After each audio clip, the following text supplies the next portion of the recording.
Welcome. It's another edition of Coffee with the Goose, where we talk about things that are interesting, fascinating, and irritating. I'm the Goose. Glad you joined me again. I think we got a really good show for you this time. This one's all about opinion, right? Who are the greatest boxers of all time? Not just the top 2 or 3, but the top 100. We're going to respond to the latest list compiled by the Bible of Boxing, Ring Magazine. And again, there's a lot of names to cover. We'll do that in just a moment. But first, we start the way we always do with our Java, our PED, our coffee, very strong, like my opinion. And of course, I get some creamer in there to make it sweet, just like me. All right, here we go. Who are the top 100 boxers of all time, according to Ring Magazine? We're just going to go through, I'm not going to read 100 of them. That's just going to take too long. I'll bore you guys to tears. We're just going to go, to start with, the top 10. I agree with most of these, but I've got a couple of questions on some of these fighters. Who's number 1? Hey, you can't argue with this one. Sugar Ray Robinson. Fearsome, great champion for many, many years. Number 2, Joe Louis, the Brown Bomber. Again, you can't deny his place in the top 100 to top 10 for sure, boxers of all time. And no surprise here, number 3, Muhammad Ali. Okay, so the top 3, can't argue with that. Great work by the editors and the compilers of the top 100 boxers of all time by Ring Magazine.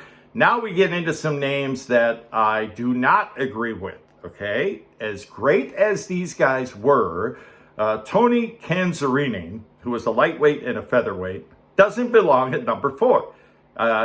Tell me if I'm wrong. I want to hear, give me a good argument though. Don't just tell me, oh, well, Ring Magazine said so. That's not good enough. Tony Kanzerini does not belong at number 4 on the all-time list of greatest boxers ever. Same with number 5, Emil Griffith, who was a great welterweight and middleweight. As good as Emil Griffith was, he shouldn't be at number 5, shouldn't be in the top 10, I'm sorry. Okay, so already I disagree with Ring Magazine on 2 of the top 10. Number 6, no question this guy belongs. We've seen him fight many times, and he, of course, beat Pacquiao, whether you like it or not. Floyd Money Mayweather, he is at number 6, retired undefeated. And number 7, can't argue with this one either, one of the all-time greats, Willie Pep, who was a featherweight and a great, great champion. Now, the last 3 entries into the top 10, that is in Ring Magazine's top 100 boxers of all time.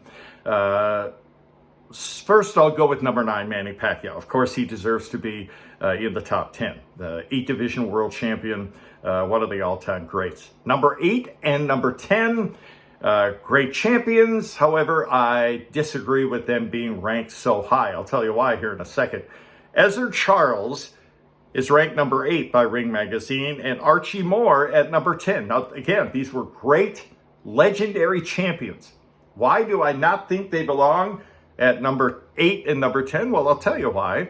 A horrible oversight by Ring Magazine. Maybe the greatest heavyweight boxer ever, Rocky Marciano, the only heavyweight ever to retire with an undefeated record. They've got him at number 53. Hello? How do you overlook him for number 53? And Ezzard Charles, who's at number 8, Rocky beat him twice and knocked him out once. And Archie Moore, well, guess what? Rocky beat him too. I think that was a KO. So with all respect to Ezzard Charles and Archie Moore, they don't deserve to be in the top 10. Okay, so I agree with 1, 2, 3, 4, 5, 6 of the top 10. Hey, Ring Magazine, they're a smart bunch. That's what they do all day, every day, and they took a lot of time compiling all the records, deciding who's the best in each era, and then finally narrowed it down to the top 100 of all time. I respect Ring Magazine, of course, but these guys, 4 of the top 10 don't belong there. Okay, just my opinion. The rest, again, I'm not going to go through all 100 fighters, but the rest of the list contains names we are very familiar with, that we grew up watching, and opponents of Pacquiao, for instance, Juan Manuel Marquez and Eric Morales, and there are some others, and also the hitman Tommy Hearns, Roberto Duran, Hands of Stone. Former heavyweight champion Larry Holmes at number 31. Oscar De La Hoya at number 26. Marvelous Marvin Hagler, who was an all-time great. I think he only lost once, and I don't think he lost that fight to Sugar Ray Leonard. But that, bygones speak bygones. Marvelous Marvin Hagler came in at number 23. Evander Holyfield, another great heavyweight champion, at number 20. I don't think he should have been ranked that high. Really? Holyfield and Larry Holmes ahead of Rocky Marciano? Come on. And of course, Sugar Ray Leonard at number 19. There are a couple of, one name in particular that is not, and I've looked high and low, and I could be wrong on this, but I did not see his name on the top 100. How, in the name of God, can you ignore George Foreman in the top 100 boxers of all time? A great heavyweight champion. He was an undefeated titleist for many years until he lost finally to Muhammad Ali. And then he came back at the age of 45 and won it again. George Foreman, no doubt one of the all-time greats. And, you know, whether you think he's in the top 10 or not, hey, that's up to you. But can you ignore his place among the all-time greats? Do you think he should be, excluded from the top 100? No way. There's just no way.